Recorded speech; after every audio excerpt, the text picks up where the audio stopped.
Welcome, friend, to the LoreCraft podcast.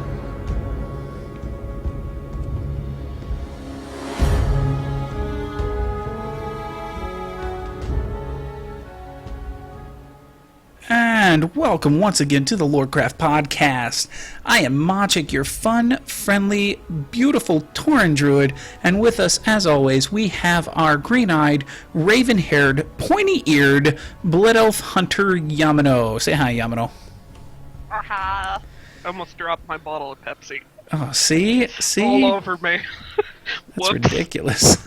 We are it's back. Hot as heck. We are back with episode 32. Yes, I actually looked it up this week of the LoreCraft podcast. Holy crap, really? Yeah, we're up to 30. This is episode 32 in the middle of summer. So that's really exciting. I can't wait till we hit 40. We'll have to do something extra special. I think 40 comes at the end of August, like the beginning of the semester for the college I teach at. So we'll have to think of something really fun. Maybe another round table. Did you ever listen? We could do that for 50th. Yeah, I did. Okay. Well, our 50th has to be huge. Yeah, I'm debating if I should harass Novel some more. See, that'd be. Oh, and we come up on our 1-year anniversary coming up soon too. Nice. The LoreCraft podcast, the first ever that was released, was, I can tell you the exact date because I have it written down somewhere. And watch, now that I say that, I'm not going to be able to find it. It was the first one ever uploaded was uploaded on August 23rd of 2014. So this year, we don't actually have a podcast on the 23rd because it is a Sunday, but we'll do our 1-year party on August 26th, which... Is that our 40th episode, too? What'd I say? We're in 32 right now?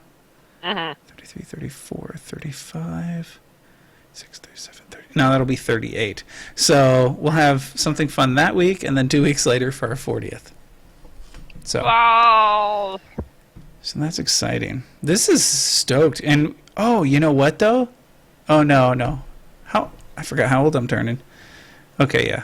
So that doesn't work out either. For those that don't know, it is my birthday on Saturday. This coming Saturday, July 18th. So I expect if you listen to the podcast and you listen to it before Saturday, I expect a lot of happy birthday tweets. Okay, I need tons. I'm asking for them now. I want hundreds. I tell you. If you're in a large guild, you tell all your guildies. Just saying. Yeah, is that a jab at me? Since, you know... Are you in a guild of hundreds? I'm in a guild... yeah, I've been looking for a guild on Moonguard, found one, and it's like got 525... Oh, alright. So make sure they all wish me a happy birthday. That's your job then this weekend, is to make sure. Because I'll be sad if I don't get all those millions of happy birthday wishes. More exciting news. So, and I've been kind of keeping you updated with this a little bit. Those that don't know, the LoreCraft podcast is not the most widely listened to podcast in the podcast sphere. Okay, but we, we have a pretty significant following. Each month we hit about 650 to 700 downloads of our podcast, which feels pretty good because that means, we're reaching a lot of people. Well, this month, and it's only the 15th, we have had over 1,000 downloads. And I want to throw a big thank you to Ro because I think us being a guest on his podcast kind of helped with that. And more good news is that Yamino and I will be a guest on another podcast recording this weekend. So kind of keep an ear out for that. We'll announce it next week so that you guys can go check it out. But yeah. Yamino's like, what? With the, no. So I'm sitting here and just like playing with my nails in my nail file while I'm waiting to talk, and then you mentioned the download number, and I dropped my nail file. I was like, wait, what? I know! Over 1,000 already, when our previous top for a month was like 704. So, I'm stoked. I'm really excited. And that just means, we're moving on up with what we do. Which is exciting. All right, we've already, we've been pushing through here. Let's go ahead and get started. Every week we start out with what we've done in the game over the past week. So, Yamino, lead us off. I had so much fun in Ashran. Oh my god. Spilling all the Alliance blood. I almost have enough conquests to buy a piece of conquest gear, so I'm happy. I thought you were going to say, I almost have enough conquest to, buy a ring. I don't really care. Well, you don't really PvP, do you? Well, no. Well, the thing is, it varies per expansion. Like, an example is, in Kata and Wrath, that's pretty much all I did. Okay. Until Dragon Soul came out. Like, in Tier 11, I was PvPing and I was raiding. Then Dragon Soul came out, and then it's like, let's do hardcore progression, guys, because why not? And then, I know give you a life couple reasons during why Kata. not. Oh, God. I don't recommend that. And, Mist came out, and we tried, raiding and whatnot, and then the guild kind of fell apart. And, then I just concentrated kind of on leveling and doing a little bit of PvP. Right. But then Siege of Orgrimmar came out and I leveled with a friend's guild, priest, because they needed a priest healer, and we did raiding. And then Warlords came out and I've been doing LFR, and now I'm just like, let's PvP. You're back wanting to do that PvP thing. Yeah. Other than that, it's been whatchamacallit, it's been leveling alts. I made a Draenei Shaman on Moonguard. Yay. Moonguard's a good server. That's where I'm currently Alliance leveling. Yeah, I didn't put two and two together in my head that, that's where I got the idea to make a Draenei Shaman. I love, what's her name? The Draenei Shaman that's part of the, friggin', what the hell is it? I don't know. You'd have to tell me. You see her in Deep Home on the ship. She's a Wildhammer clan shaman. And then you see her again in Twilight Highlands, and you do that whole, in the Maw of Madness. Oh, I know what you're talking about. With her, her. Yeah. So I always wanted to have Draenei Shaman because I was like, oh my god, she's so cool. And then I really like how they... You mean Dwarf Shaman? Yeah. Okay, good. But no, I wanted to draw a shaman and make an Alliance Shaman because, oh my god, so cool. But I never managed to get that past level 5 because, no offense, the old character models made dwarf females look ugly as hell. The new character models, they look amazing. Their eyes are adorable. So bright and full of expression. That's why I love the models. It's the face is so full of expression. And it's like, how can you not love this face? How? It's true. So I made an LE Shaman. She's level 12, and I'm gonna try and get her into dungeons today, hopefully. Hopefully. Other than that, me and Ooth hit level 80 on our Pally Priest combo on Moonguard, and I think that's about it. Well, that's better than what I did this week. I did one link of LFR, and I think that was it. I was like, I'm gonna put up with these people. I hate you all. Well, I've been power leveling my Alliance tunes on Moonguard, and it's been extremely exciting because it's been a long time since I've done Alliance tunes. And so I've been doing Dwarf and Elf, and I have a Mage, but the Mage is only level 15 right now, right? And so I we've got our dwarves. I've been leveling with a friend of mine. We've got our dwarves now up into the 40s. I'm a shaman. He's a hunter. And, the Alliance storyline is actually kind of fun. Like going through Scarlet Monastery as an Alliance character versus a Horde character, going through, all of the Alliance zones. We've done all of the elf starting zones and then all the dwarf starting zones, and seeing, at one point in the dwarf starting zone, you're fighting a bunch of trolls. It felt good to kill trolls. And I can say that because the chief's not here today. Or at least not yet. Eventually he's going to show up and he'll be like, yeah, I talked about killing your kind. I apologize. I say that on behalf of the war chief, and I say that because Uth is in chat and he plays a troll Death Knight. So, on behalf of him. I like that. I think that works. But yeah, no, it's nice to be able to be back. And now that I'm not working like a ton, which is what was happening, now that I can actually play and enjoy the game, this has actually been a blast. I've missed playing the game for the joy of the game, because for the longest time I was playing it just because I had to, and so it's been fun. And then I'm doing some things on my Horde tunes too, just not as much. So yeah, good times, great oldies. All right. So that's our week in WoW. It's funny. Week in WoW is WIW versus WOW, which if you sound out WIW, it's like WIB. That's all I got. I tried there.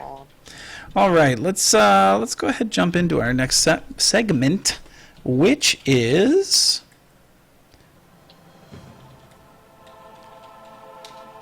And now it's time for Fantasy Fables. Every week I scour the internet looking for a role-play fiction piece written by a player of the world of Warcraft. And I check a variety of forums ranging from those that are official, such as the official roleplay and realm forums of Blizzard, all the way to fan forums, places like ravenholt.us. And I bring these stories to you each week so that you can hear what other people are writing out there in the world, because, the world of Warcraft is so large, so expansive, that there's always room for new and exciting stories. This week I bring to you a story from a character named Baradar of the ED server, that's Emerald Dream, but I found the story actually on the World's End Tavern forum, which is the roleplay forum that Blizzard has. And the reason I'm reading this one this week is because it is not your typical just a story by a single person, but this is actually an open roleplay post.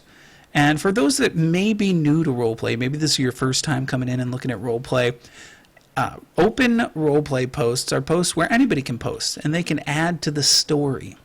And so Baradar has begun the story, and that's what I'm going to read to you here. And I'm going to encourage you to check out the post and maybe add your own little pieces to the story that he begins. All right, again, this is by Baradar. The name of it is Conflict in the Plaguelands. A farmer yawned. It had been a long day. He looked across his barren field. Work just keeps getting harder, he thought. The spores will fetch quite a nice price once they fully mature. He sighed and looked across. Once the land was ideal, barren, scourged, and void of life, perfect for the ever-growing demand for spores in Undercity. Now trees were sprouting. He chewed his lip as he saw the moss encroach upon his field. Through his half-rotten ear he could hear the noisy chirps of grasshoppers and critters, which filled the once silent nights. His yellow eyes watched as shades of green and blue began to replace the familiar shades of brown and purple.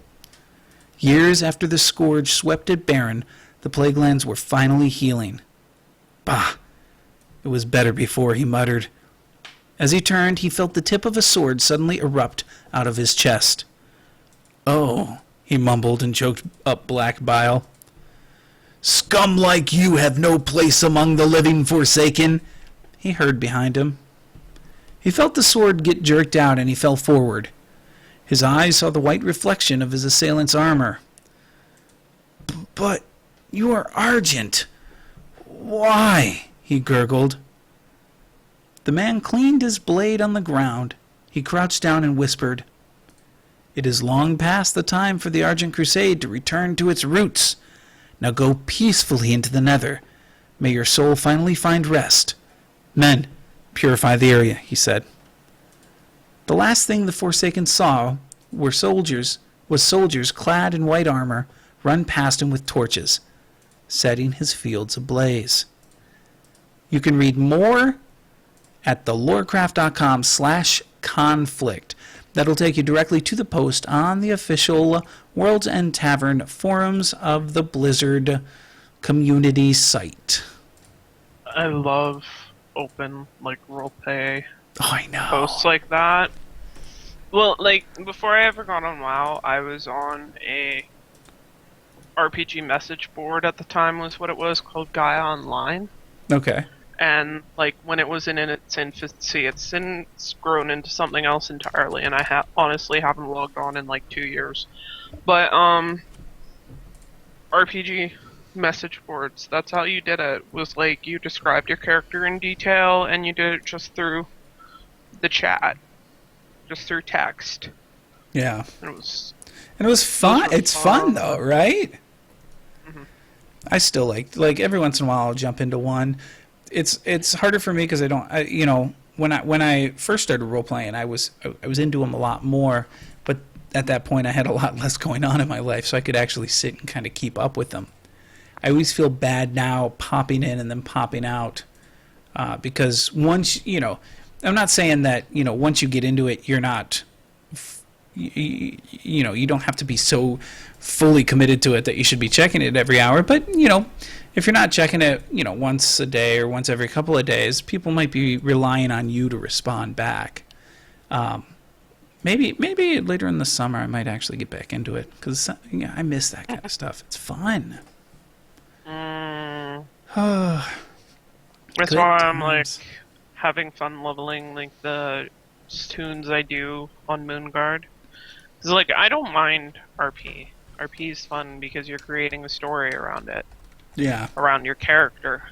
And it's who wouldn't want to do that?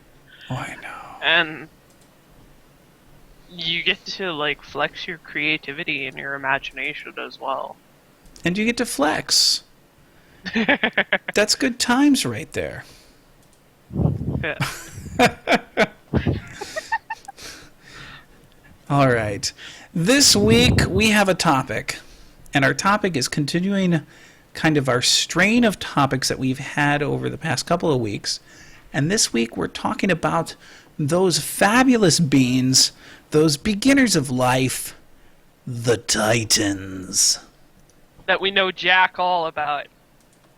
It's true. Jazz hands! Jazz hands! Just imagine me saying that with jazz hands in the air. Yeah, I went to update my info on it, and oof. I wish, there is so little information that I can't wait, because,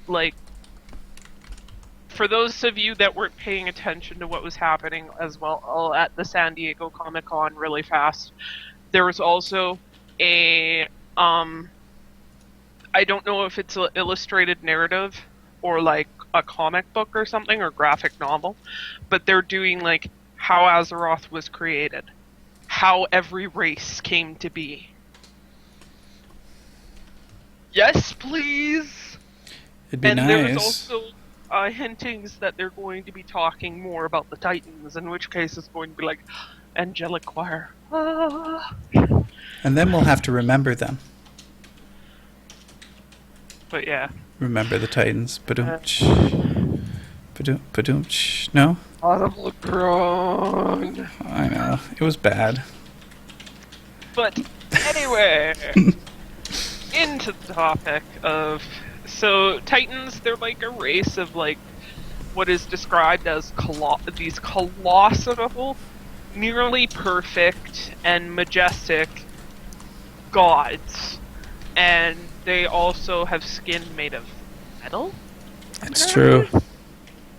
Weird, but what they did was they brought order to 100 million worlds during first stages of creation. They're the exact origin, though, of like the universe is unknown. All that's really known is like powerful beings arose to bring order to this chaos, aka the Titans, ruled by elite sect called the Pantheon. Titans guarded against threats from the twisting nether that were like demons or like just darkness in general, stuff like that. And then the Titans, when the Titans elect one of their own to guard against it, their greatest warrior, Sargeras. Sargeras. You know that guy. But yeah, so before we delve into each individual Titan, like Sargeras, let's do the TLDR of Azeroth with Titans.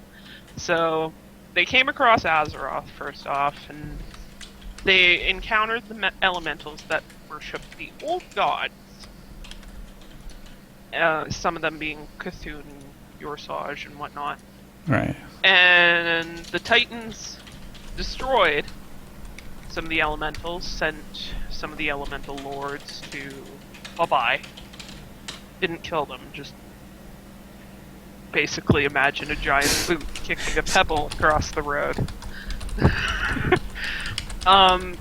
They did, however, like was said with the previous episode with the old gods, we touched on Yorsage. He was the only one that was destroyed out of the old gods. With his destruction, the Titans realized that they cannot destroy the old gods because in doing so, it would destroy Azeroth. Which we talked about last week, for those that are curious. So instead, they imprisoned them. As well, they empowered a number of races to watch over. There are the actual Watchers, like what you see in Old War, watching over Yogg-Saron. Like, that's why if you don't talk to them, you get the whole Yogg-Saron Zero Lights thing. Right. But the main races that they did create to do is to watch general races was the Mogu to watch over the magic power in the Vale, which thanks a lot, Garrosh. The Earthen and Sea Giants. This one I actually didn't know that they created them, so that was interesting to find out. But they molded and played with Azeroth until a single continent with the Well of Eternity as the font of life was created. They called that continent Kalimdor. When they were finished that, they then named the aspects of the Dragonflight, giving them each powers. And then they buzzed off, never to be heard from again. They just, slipped into eternity. It was also noted, though, at a previous BlizzCon, I think it was 2013, that they did visit Draenor, but they weren't as involved. So. Yeah, it makes you wonder, right? Why were they so involved on Azeroth? I think because of old god corruption, maybe? I don't know. Yeah, but weren't the old gods... See, okay, so this is where I'm a little confused, and maybe you can help me out on this. Weren't the old gods... We talked about it last week. They didn't just... There weren't only old gods on Azeroth. There were old gods everywhere, weren't there? Or am I wrong? Because my understanding was that they were. The information I found, I couldn't find anything like verifying that. Okay. Is what I looked through. But yeah. I did find the little snippet of did visit Draenor, and that was just confirmed at a Q&A panel at 2013 BlizzCon. Somebody just asked, and they were like, yeah, totally, but weren't as involved. And we're like, okay. Because they did shape, like, they say millions of worlds. But they did do a number of other things on Azeroth before they left, which is they made a prime designate. Right. And that ours on Azeroth is Loken. If you remember Wrath Dungeons, we fight him. Yeah. And we rip out his ton. You know, you do what you have to. When he dies, Algalon the Observer comes to the world in question. So that's why you have him in Ulduar. Algalon runs diagnostics to determine if corruption is abundant. If corruption is abundant and rampant in the world, calls for re-origination of the world and leaves. That's his whole speech when you engage him at the beginning, how everything that you're doing is illogical to him. And then he changes his mind after you defeat him. Of course. But as you do quests in like Oldham, you find out the Halls of Reiteration is a giant device that is built into the world. In Azeroth's case, like I said, Oldham. And what it does is it triggers a huge pulse to break down all life on the planet and the planet itself to basic elements of rock, metal, and gases. Then the Titans can use these elements to remake the world from scratch as they see fit. As they see fit. And since there was already, like, some life on Azeroth when they did that, they were like, well, we don't want to, like, screw you all over and do it again. Mm-hmm. But and the thought behind that is it is better for one world, even if there are, good people on the world, for one world to go down rather than it somehow corrupt other worlds. Or at least that's what I was understanding when I was looking into some of my notes and then going back and reading some things. It's not that they are vindictive against the people on the planet because some of them have gone bad. It's more about they have a much bigger picture of the world, if that makes sense. But I'd also like to know there's two types of Titans. Asir, I don't know if I'm pronouncing this right, and Vanir. Asir are stronger, smarter, and more agile, whereas Vanir are tougher, like they have more resilience, they can last longer type thing. Right. But as for the Titans, the main ones we know, I'm not going to start with the obvious because, yeah. He's a big guy. But anyway, there is Aman'Thul. He's an Asir. He is the High Father, leader of the Pantheon, oldest and wisest. And kind of based on Zeus, right? Oh, all the Titans are based on Norse lore. Right. All of them. Okay. He is also, though, brother to Sargeras. Should have kept that Sargeras guy in line. He is responsible of the creation of the worlds, and he is the one that gave Nostormo the power to watch over the timelines. Okay. Then you have Aranar, who is a Vanir.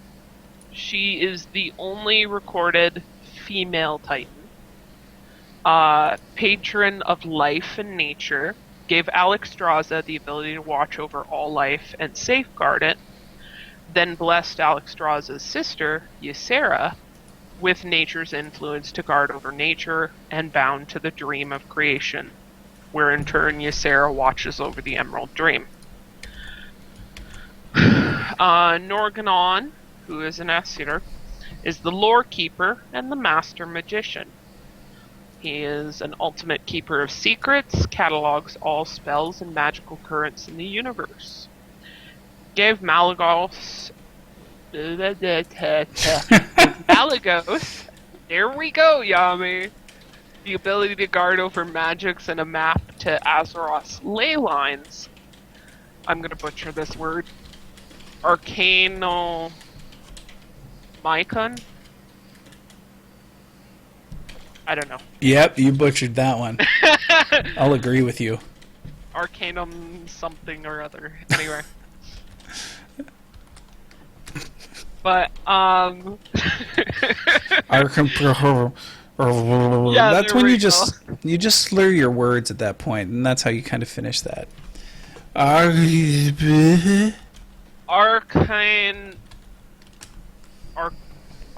Arcanomicon, I think, or something like that. Yeah, what PB said in chat, that's exactly what I'm talking about, but I can't pronounce it for the life of me. It's like the Necronomicon, only it's the Arcanomicon. Okay, anyway. You know So, what the and then- Necronomicon is, right? You're not going to make me cry, are you? Oh, Necronomicon. Oh, it's good times. Great oldies.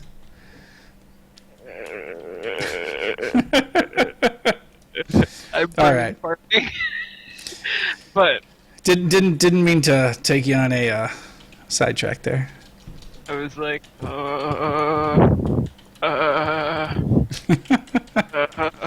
Anyway, Kaz Goroth, who is also Vanir, he is the shaper and forger of worlds, forged Azeroth and designed Ungoro Crater for experimentation.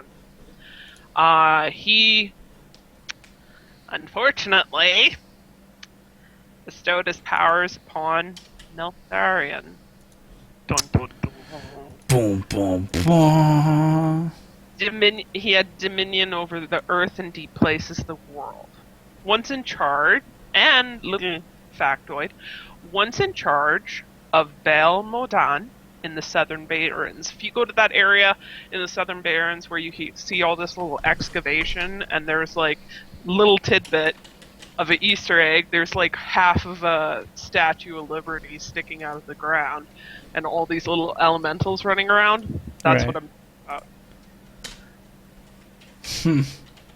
Then we have Agramar, who is also Vanir, the Avenger. He is former lieutenant of Sargeras. He took over Sargeras' role when Sargeras changed over. In charge of combating the Burning Legion, and he has a weapon that once was held by Sargeras. Well, a half of it, I should say. And this weapon is said to be the most powerful weapon in the universe. It broke when Sargeras betrayed them. His half is named Tashalak, which means flame rend. So, Oh, hold on, real quick. We have a new follower. Zadkiel ED is now following us. Okay. Thank you. Okay, keep going. Sorry. and then this is where my notes get amusing. Golganeth, who is an Asir, the Thunderer, Lord of Skies and Roaring Oceans, creator of the seas and skies, father of Azeroth sea giants, loves flying and swimming creatures above all else. He is essentially the Thor of WoW. Huh. We'll But- touch him with a big stick and make him Superman. No sound. But as you can tell from just like those, we have very little information on those guys. Right. The Titan we have the most information on is Sargeras. He's the bad guy. He is a Vanir. And he once was a mighty warrior of the Pantheon, who had the duty to hunt down the demonic armies, I'm doing it again, and evil in the Nether. Became depressed by the chaos caused by all he fought, and thought, this is an endless battle. It's never going to end.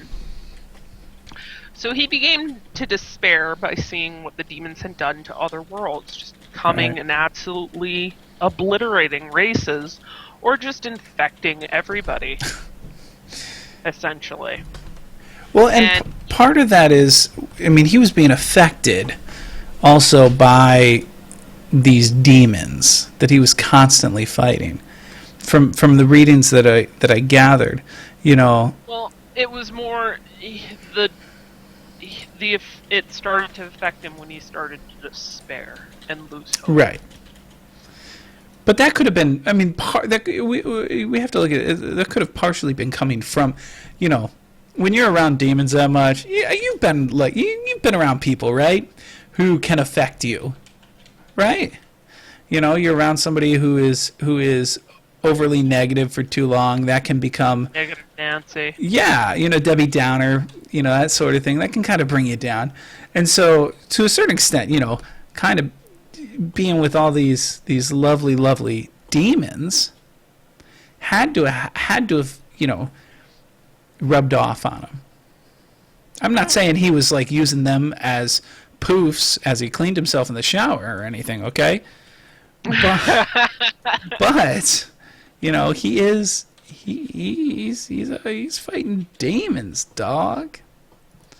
Well, he did eventually, like, because of the despair and everything, came to believe, like, there was a flaw in the fabric of creation, and it was setting up an unwinnable battle against evil. Well, okay. So then he decided the other Titans were misguided, and the entire universe needed to be destroyed and remade. So what does he do? He goes and frees all the demon races that the Titans had imprisoned. 'Cause that boy is cray-cray. Yep. So he not only released them, but, like, he went with them and then started imprisoning other races, turning other races. And he turned all these races.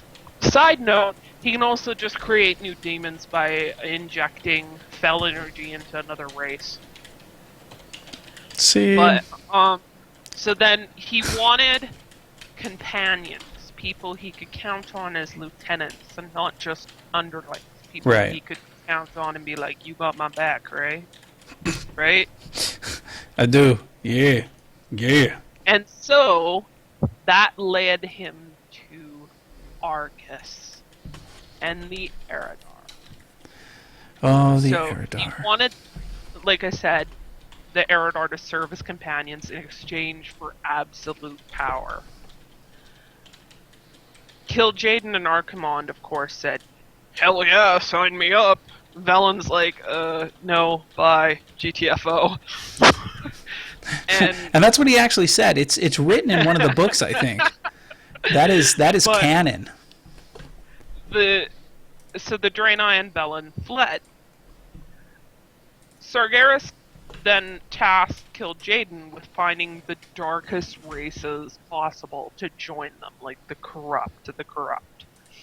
And it was Kil'jaeden that made it his own side quest to, I'm going to get you, Draenei, and I'm going to turn you, and I'm going to break your people. It was Kil'jaeden that did that, not under Sargeras' orders. And if you guys want to hear more about that, the last couple episodes kind of covered Sargeras, Burning Legion, and all those good things. So make sure you check out the last couple episodes, especially if you're one of our new fabulous listeners.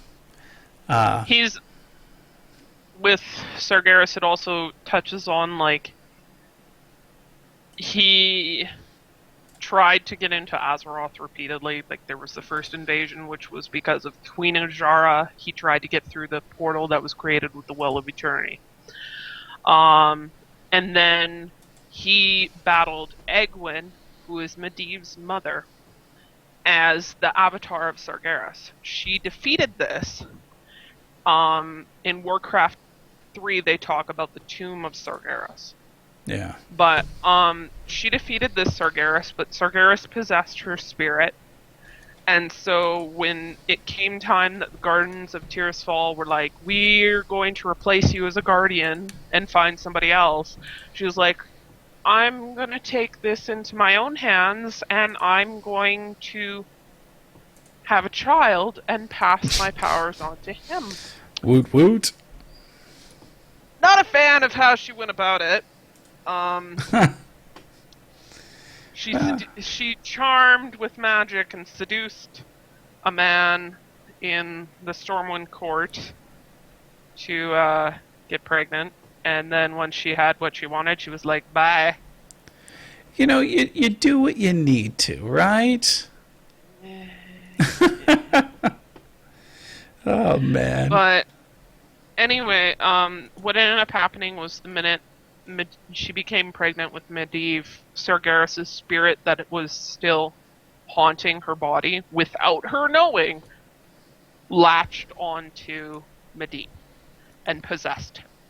And you deal with Medivh and his Tower of Karzan, dealing with Kargad and all of that lovely stuff. Karzan, one of the best raids in the game. Bar Yeah, none. I really enjoy that raid. Yeah. I still, I still go do it. And just, like, even though I overpower it like crazy, it's just such a blast to go through. Oh, yeah. And you're dead to me if you do that raid without the music on. Oh, I you don't care got if you don't play to. with sound. You have to have that music on because Yeah. that friggin' that is amazing.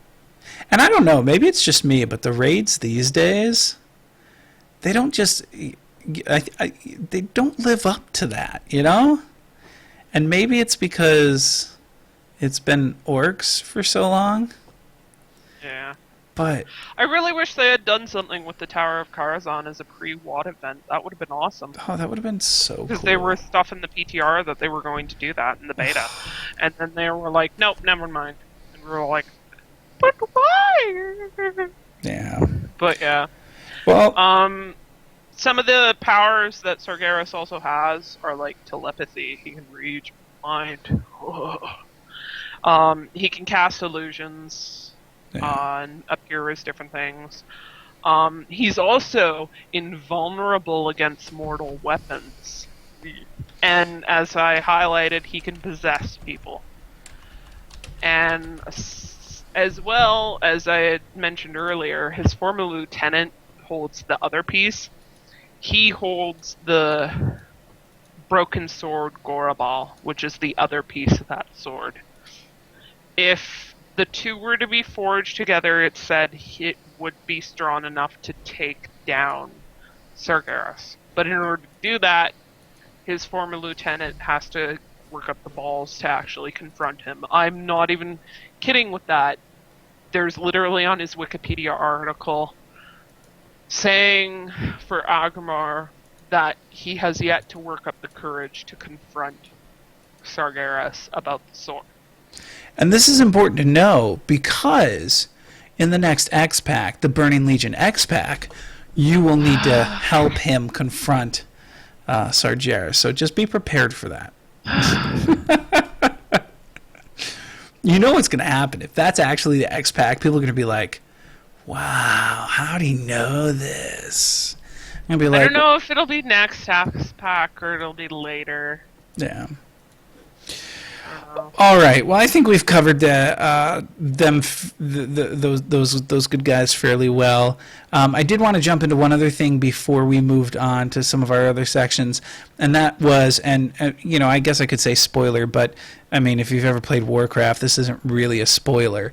But there was a leak. I guess you could call it a leak. I think Blizz is kind of saying, okay, this is a good idea, but a leak of some video footage of the upcoming movie. Mm-hmm. And today is the first time you watched it, right? Oh, no. I Okay. tried watching it earlier, and it's just like, oh my god, this is such low quality, I cannot. Oh, okay. So, some exciting things happening there, and the first thing I'm going to point out is so many people complaining, right? Complaining, there's like, oh my god, it's all CGI, and What do you expect? Well, I know. Well, yeah, I was hoping they would cast some of the real-life orcs living in my area, but they chose to go the CGI route. So, it happens, I guess. Or that, oh, the quality is so bad. And I'm like, yeah, because it's raw footage that they haven't finished yet. But through all this, I'm excited. I'm excited about the movie now after seeing the clip. Other than the fact that the orc hand is like literally the size of his chest. You know, I don't know how orcs can build anything with a hand that big. Wow. And we see the pregnant chick. Oh, Draka. AKA Draka. Thank you. My mind went blank for a second. I'm glaring at you for saying the pregnant chick. But no, we see Draka and she's talking about her son, Joel. Yes. That she's pregnant with. And Yes. I'm just like, this looks very interesting. That's my highlight of it because I can't really make heads or tails about it. I'm kind of, blind. I wear, glasses, so I'm looking at this pixelated with, squinty eyes being like, Yeah. I think I see something. But, Well, I'm stoked. I'm sitting here going, I'm ready for... the comments. Yeah. Sorry, go ahead. No, I'm ready to to see an actual trailer. Oh my god. Did you just see what PB put in the chat? Ridiculous. Oh, I haven't even seen Duncan Jones. I'm going to have to look at his Twitter now too. Not now, but I'm going to have to read through these cuz it's going to be funny. I can already tell. Oh, me and emergency marketing meetings later. Life finds a way. Because, yeah, that shit wasn't supposed to be leaked. Oh, But, come on. You know it is. They planned that. Another thing I've seen people complaining about, and I think it's ridiculous, is you see the word people seeing that whole VR thing on the Griffin. Oh, yeah. And then there's people that are complaining, why isn't in-games like that? Why is Oh my God. in-games not like that? Because it'd take you 2 hours to go repair your armor. Yeah. Secondly, WoW has a specific style. Hate to break it to you, but it's a really cartoony style. If you don't like that style, then this game isn't for you. Yeah. Now, in no unblatant terms, if this is how you think, kindly go blank yourself and GTFO of my game. Yeah. Well, That frustrates me to no hell. If you're gonna be like, lol, WoW has such a cartoony style, I'm gonna be like, so? yeah. Well, and again, this is a movie, and they're trying to make the movie so that it's not just for those that play the game, Yeah.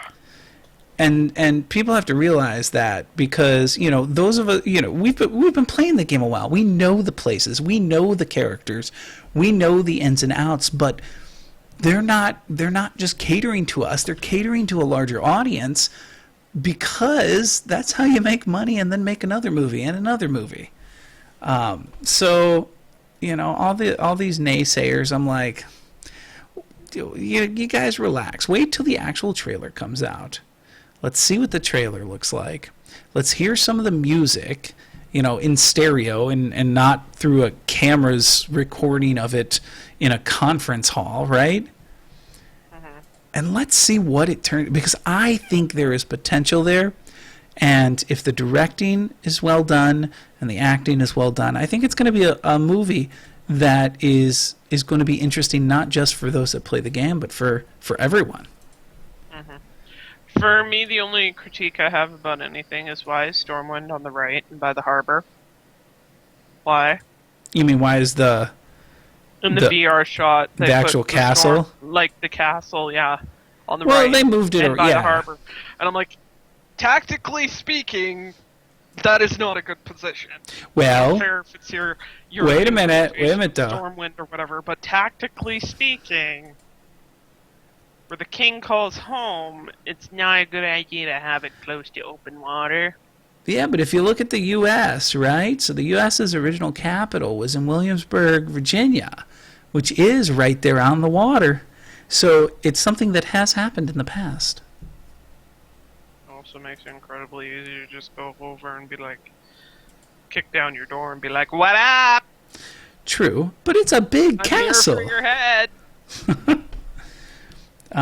Yes, and at least there Big were castle in a world of flying griffins and wyverns. I think it'll be really easy to get to the top.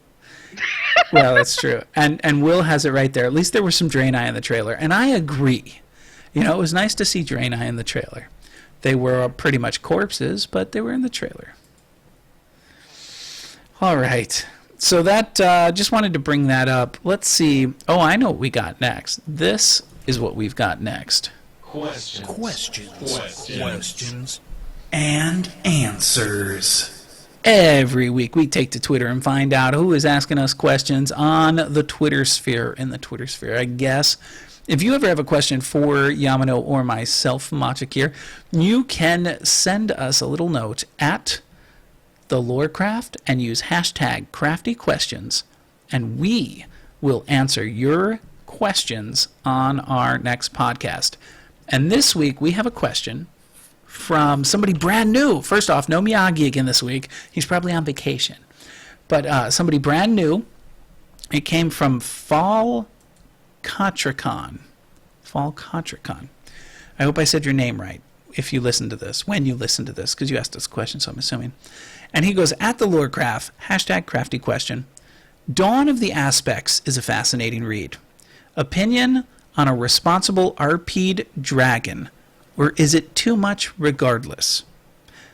And he continues, RP aside, do the undead dragons in Northrend have a mortal form of Forsaken or Death Knights? Odd thought. These are good questions. No. So let's start with the first one. Opinion on responsible RP dragon. And I already know what my answer is, so I'm going to let you go first. Please don't do it. Please. Please. Please. Yeah. Please don't do it. Just no. No. So here's my problem with no. Here's my problem with role playing a dragon. Dragons don't want to be known that they're dragons. Exactly. That's why. So if you're going to role play a dragon, nobody will ever know you're a dragon. Which then, what is the point in role playing a dragon? And then they're going to be like, yeah, but what about Alexaza and Nozordumu? Oh, I said his name wrong. Nozdormu. What about them? We see them. We know they're dragons. They're leaders of their aspects. Of course. Alexstraza's mate, former mate, Krausus, as he was known in human, was one of the 6 of the Kirin Tor, the elite mages of the elite. Nobody in the Kirin Tor elite knew he was a red dragon. Nope. The only person in the Kirin Tor that knew he was a dragon was Ronan, who's dead now. Exactly. Mind you, Krausus died right before Dragon Soul. And I cried. So this is the point. Please, this is what I'm going to tell you. I'm not going to tell you not to roleplay a dragon, but if you're going to roleplay a dragon, make sure nobody knows you're a dragon. Or you could have like one single person know you're a dragon and just be like, yeah. Because that's why I cried when Krausus died, because he was kind of a cheeky bastard. Well, and this is what happens when people roleplay dragons. Suddenly, they're the most powerful being of all time. That's literally how they roleplay them.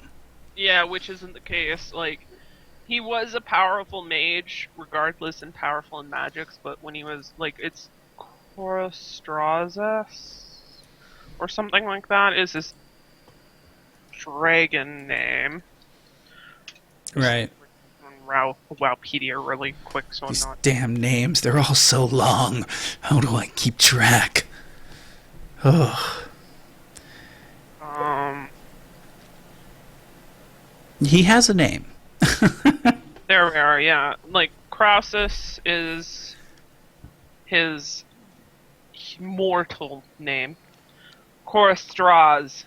And he was, like I said, the prime consort of the Dragon Queen. He died right before Dragon Soul launched. And if you read the, like, what is it, Twilight of the Aspects novel that deals with, like, Goel and whatnot.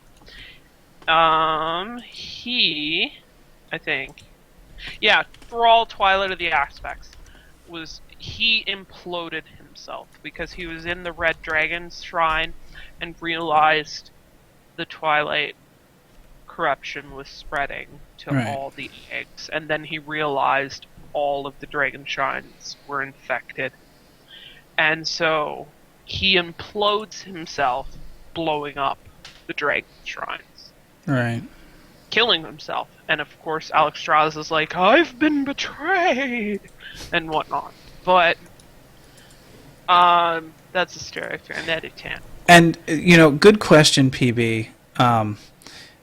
Dragons as combat pets and mounts. Well, you have to understand, we actually don't ride dragons. We ride drakes, which are the much, much, much younger forms of dragons.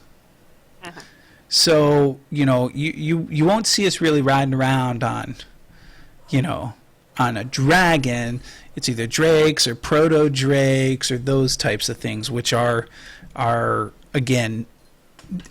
really dragons in the sense of what we're talking about here. To an extent, because proto-drakes are what the dragon aspects were. They have had basic speech and basic intelligence. Well, yeah, but those were literally proto-dragons. Proto-drakes would have been the much, much, much younger versions of proto-dragons. And so we're still not riding, again, what we see as talking, speaking dragons that speak to us in game, even though there's not a lot of them. It's very different in the sense that, and we're talking vast time difference, not like 20 years, right? We're talking about thousands upon thousands of years, hundreds of thousands of years even. So it's a very, very different way of looking things. Well, dragons were like one of the first raids of Zona Astaroth. Like, hello, the Dragonflight, like we just said with the Titans, the aspects were created by the Titans. Yeah. They were given their powers by the Titans. Yeah. To watch over Those wacky, wild Titan power. But for the second part of that question, the bone dragons, no. Because Galakrond, who was an undead dragon, like, he was the father of all dragons, they wouldn't have a Forsaken form because the reasoning behind that ties into life energy magic. You have to... I've had a few people actually ask this question, and it drove my curiosity. I was like, I wonder if you could. But, and the basic gist of it is, you have to have that life essence magic of a living, breathing dragon to be able to transform into a mortal race. And keep in mind, mortal races that they appear as are up to each dragon's whatever. Can a dragon disguise themselves as an undead? Yes. With certain magics. Right. But all it is an illusion. They're still a dragon. Can an undead dragon then in turn disguise themselves as a Forsaken? Well, they're kind of dead. Right. And those undead dragons that we see are controlled by necromancy and Scourge. Like the Scourge, they cannot control themselves. There is no mind there. Yeah.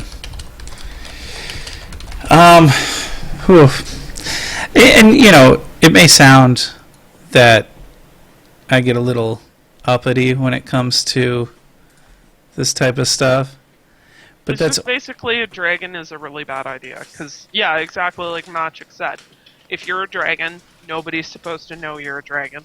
Because the minute that you're found out that you're a dragon, everybody and their mom is going to come to you and try and use you for your power. Yeah.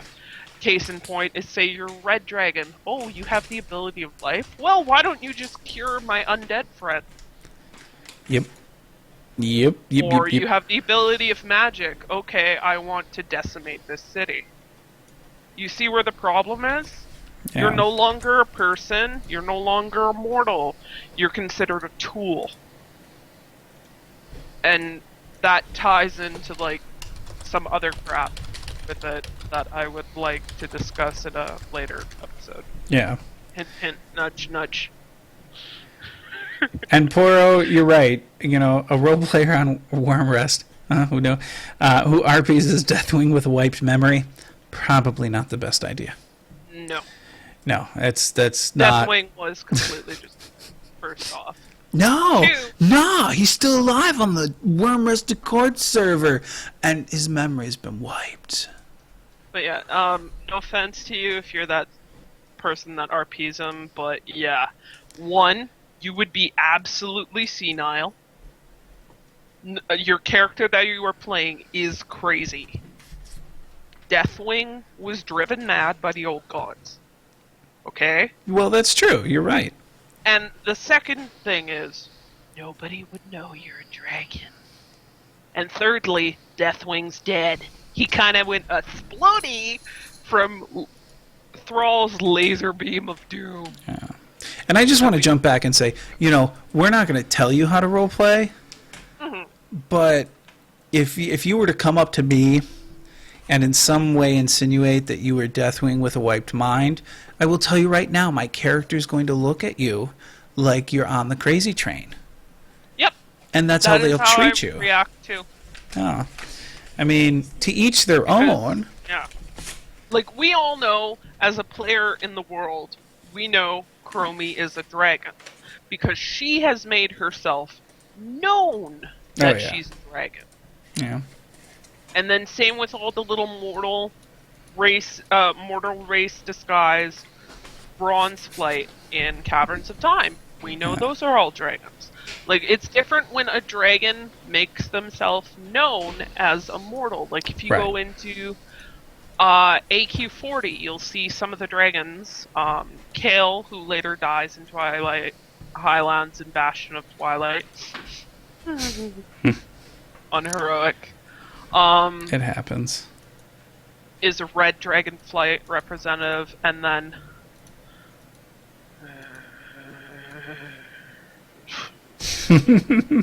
I hate this blue dragon. I think it's a Zuragos or something. I like it. Praise the blue dragonflight in Calicos and sends his own oh my god.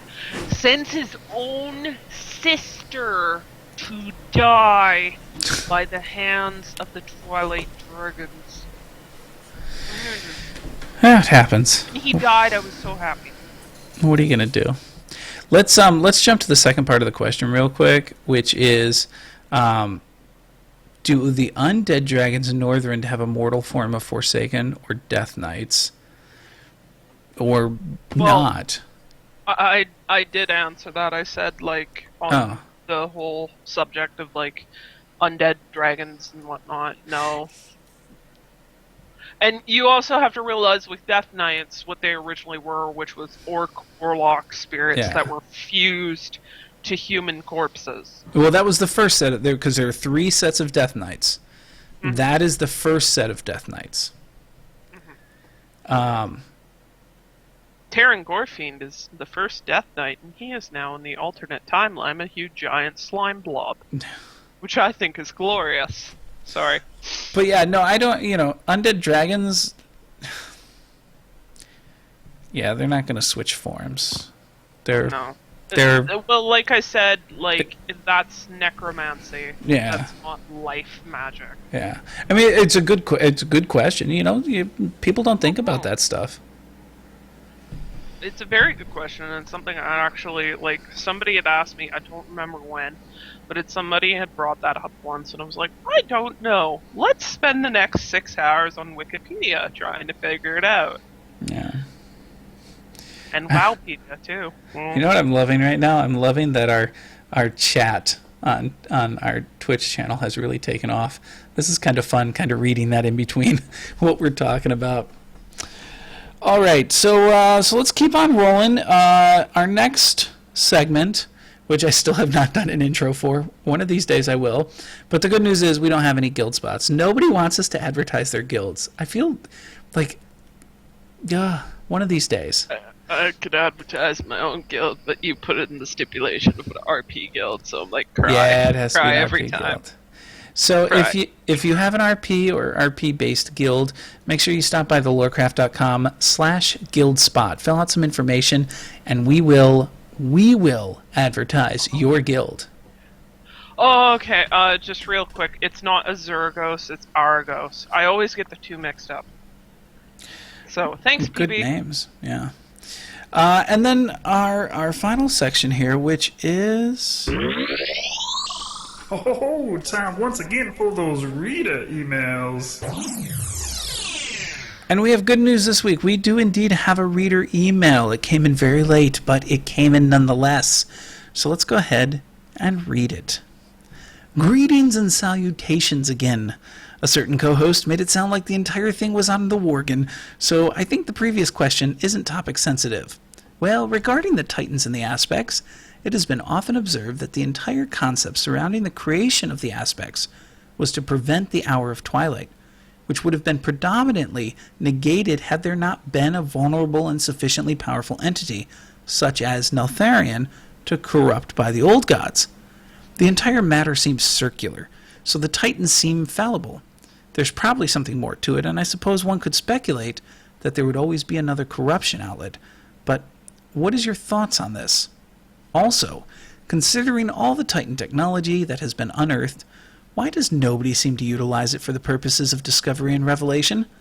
The sheer quantity of the things to be discovered via the Titans' apparatuses makes the entire conflict between the two warring factions seem petty and a waste of resources by comparison. Did Blizzard shoot themselves in the foot by the way of priorities, or is there something else? What are your thoughts? Sorry about the previous question. Sincerely, Phoenix Blaze, PB. All right. Okay, so That's the first part. That's really lengthy. God damn it. No, PB. that's great. So let's start with the first part. Is it circular? Is the whole point of empowering the dragon aspects to stop the hour of twilight, which happens because a dragon aspect becomes corrupted by the old gods, is that circular? Well, the reasoning, we kind of explained it in the last episode, the reasoning behind, the Hour of Twilight was it was an end time that the old gods were driven towards. Their ultimate goal is the destruction of the aspects. And, not their ultimate goal, but, one of their main goals is the destruction of the aspects, because if the aspects exist, then they're not going to be able to do it. So what Deathwing was acting as was a conduit to destroy the aspects so that they could do the true end time. And they didn't care if Deathwing got destroyed in the process because he was an aspect. They didn't care. Right. So regardless, the main reason that the aspects even existed was to stop that Hour of Twilight. Because if you do the dungeon end time, you see what happens to Deathwing, how he's just slammed onto this pillar, and what happens after the aspects are all defeated. But as well, what leaves now is a giant loophole, because now the aspects are mortal. They don't have their powers anymore. That's what we've alluded to. So now the hands of Azeroth is in mortal hands. And now it's like, well, we still technically have to prevent this from happening. Because it's like, the hell. Yeah. No, you're right. You're right. They do still have their powers, but not to the extent they did as an aspect. Yeah. So, is it circular? I don't think it's circular, but, you know, to a certain extent, it requires some thinking about it to understand how it's not circular. If that makes sense. Oh, my gosh. And then That's part. the second half was, the technology and why we haven't used it to discover or reveal things. And We have. Have we? Yeah, Bran Bronzebeard.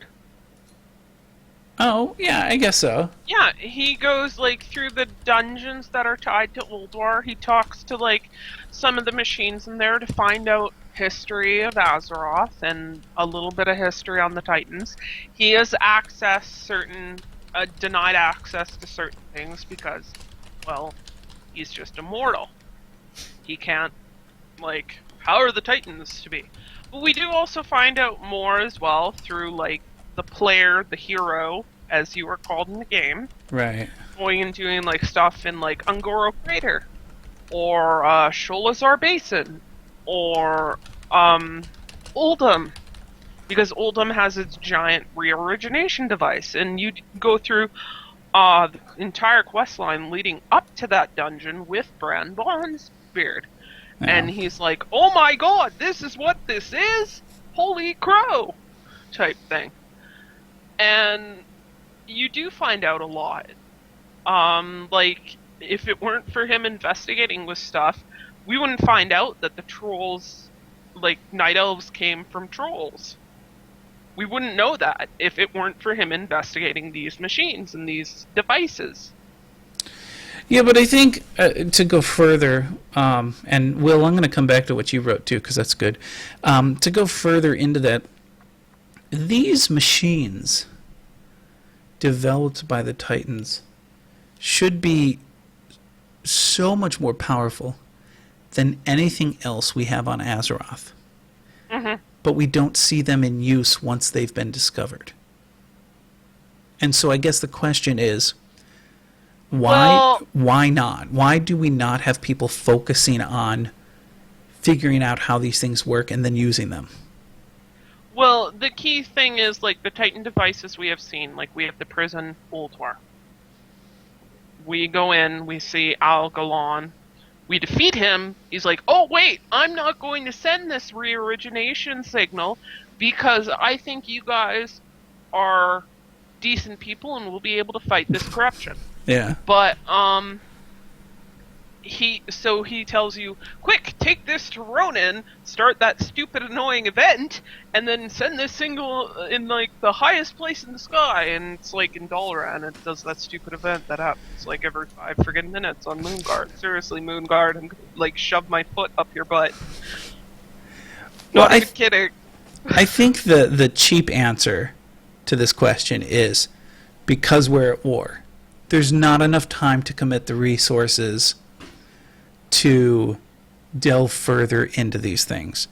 It's a cheap answer, but no, like, we won't, like, use them for nefarious purposes because the stuff that's done it, like, we can't use the reorigination device, right, because we stopped it, and Algalon determined we'll be able to take it. yeah. And the other end of the spectrum is they still are spending resources to investigate Titans and everything. Yeah. And pre-shattering, Relic from Ulduar was translated, and Bronzebeard is now a giant diamond underneath Ironforge, trying to protect his city. Those giant diamonds. But as well, like, there's the Explorers League. again, Ironforged, Dwarven, Yeah. they're very, very interested in the Titans because they descend from Earthens. Right. And they want to know their history. They desire to know the history. They worship the High Father, the Titan that I mentioned at the beginning of the name. Amonthol. Like, he is their High Father. And they have hunger for this knowledge, and so thus the Explorers League continually are trying to find stuff. We just don't see it really in game. All right. If you are Alliance and you're doing Southern Baron quests, you do go through and you deal with more Titan stuff. There's Titans-related stuff in Badlands. There's Titan-related stuff, I think, in either Searing Gorge or somewhere around Blackrock Mountain as well. But you see it. You do see even after Wrath stuff happening. And another thing is, the Veil is Titan-related. Yeah. We encounter stuff that is Titan-related. In Miss, we encounter Rawden, who is a Titan construct. We encounter, what is it? It's not the Shaw of Pride, it's the boss right before him. That's your category. I don't remember. In Siege of Orgrimmar. Give me 2 seconds.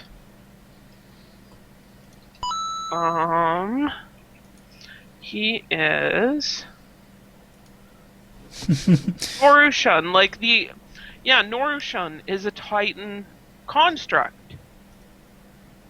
Right. And he is there to cleanse corruption, to make sure nobody gets in to where you're in, because where you're in is underneath the Veil in those first few bosses. You're like in the Veil, Right. and then you go down, you go into where Norushan is, and you're in the base, and he's trying to prevent you to get to the Shaw of Pride. You must cleanse your pride, type thing. And get a Titan-controlled room. We haven't seen anything really Titan-related on Draenor, because it's on Draenor. Yeah. Draenor has had very little Titan involvement. Wait. Are you saying Draenor is Draenor? Whoa. I'm in agreement with you, by the way.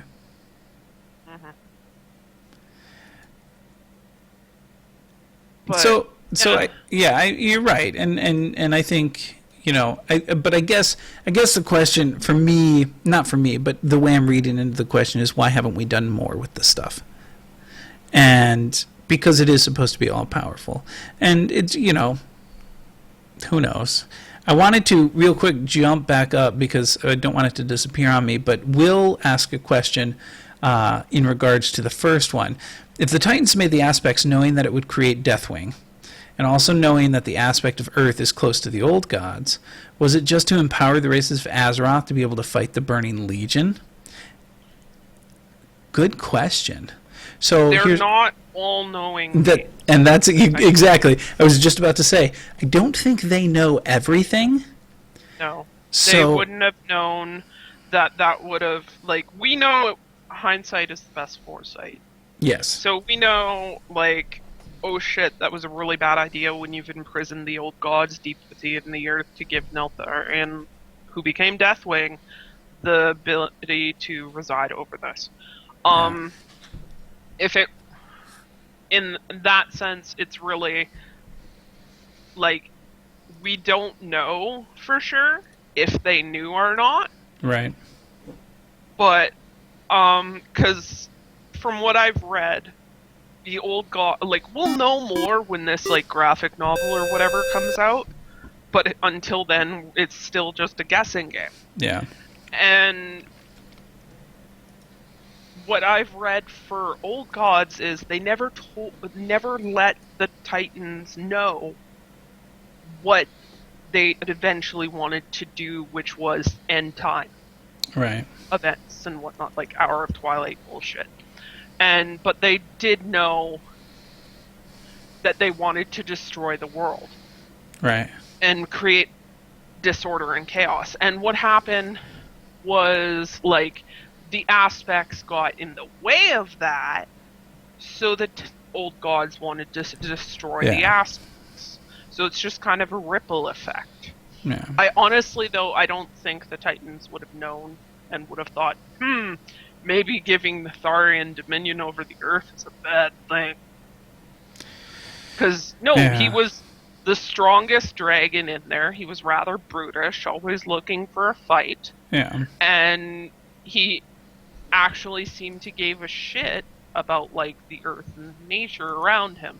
Right. And the well-being of his friends. Like, before he became corrupted, he was, like, practically attached at the hip with Malagos. That's why his betrayal hurt Malagos so much, not just the fact that he kind of decimated the Blue Dragon Flight. Right. But it hurt him a lot because they were essentially like brothers. Yeah. And if you read, like, Dawn of the Aspects, it shows that Neltharion saved Malagos' life on more than one occasion. Man, if he could have just let Malagos die. Real quick, I want to say thank you for another follow from Prenegraph Poro. Just say Poro. I like it. Poro. That's a nice, easy term. Yeah, it's one of those things. You ever wonder sometimes, all of these dragon aspects have come close to death through their years. How different would this be had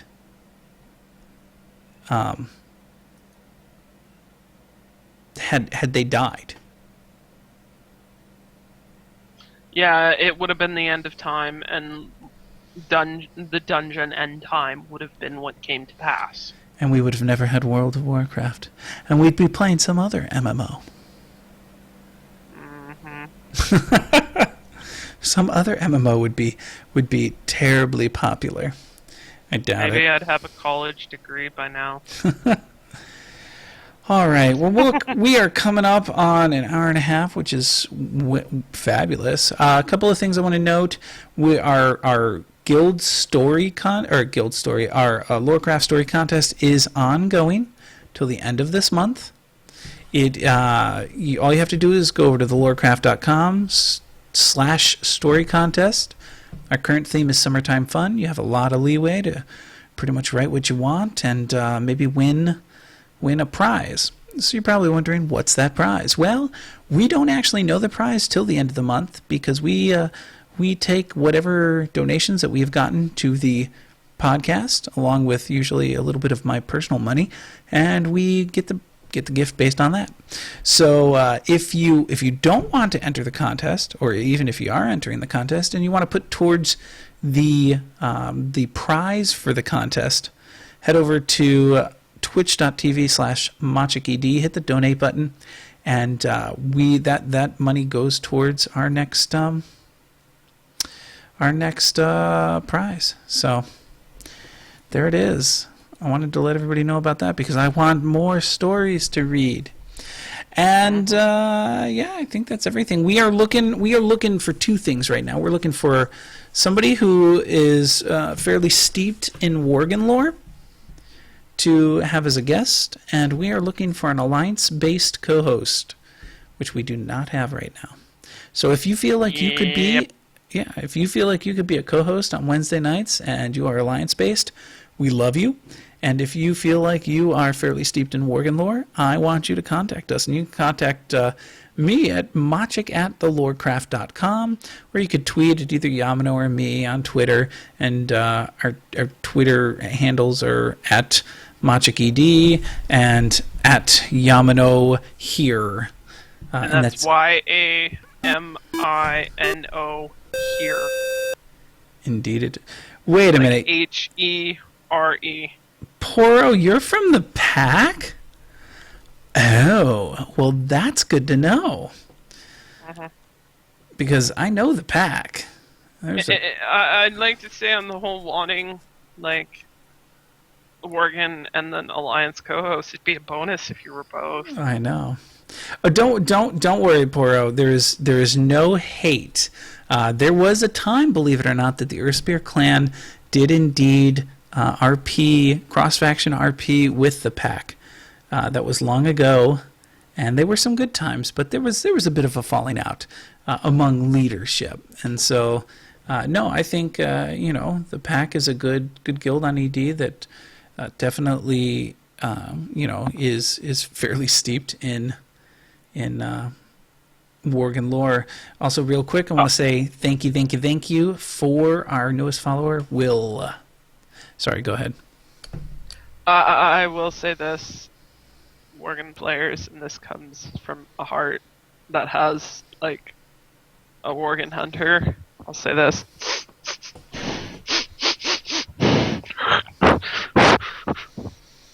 I don't even know what you just did. If you ever played a Worgen, you'll get what I just did.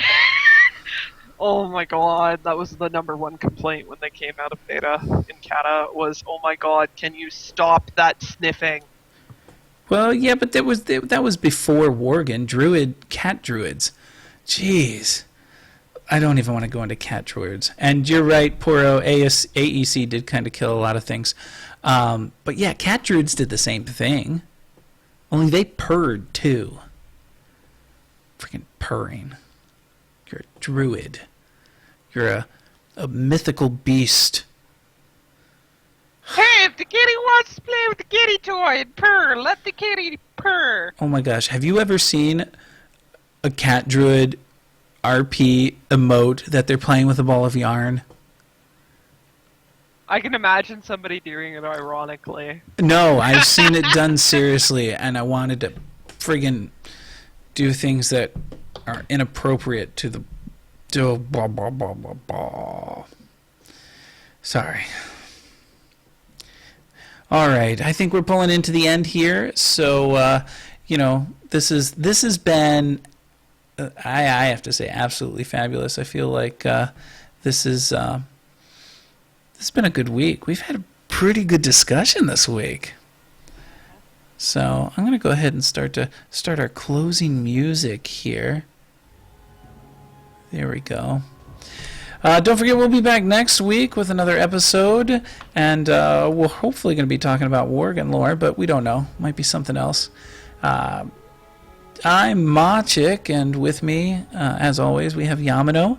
This is the LoreCraft podcast. Make sure you tune in next week, or listen to us on Stitcher or iTunes.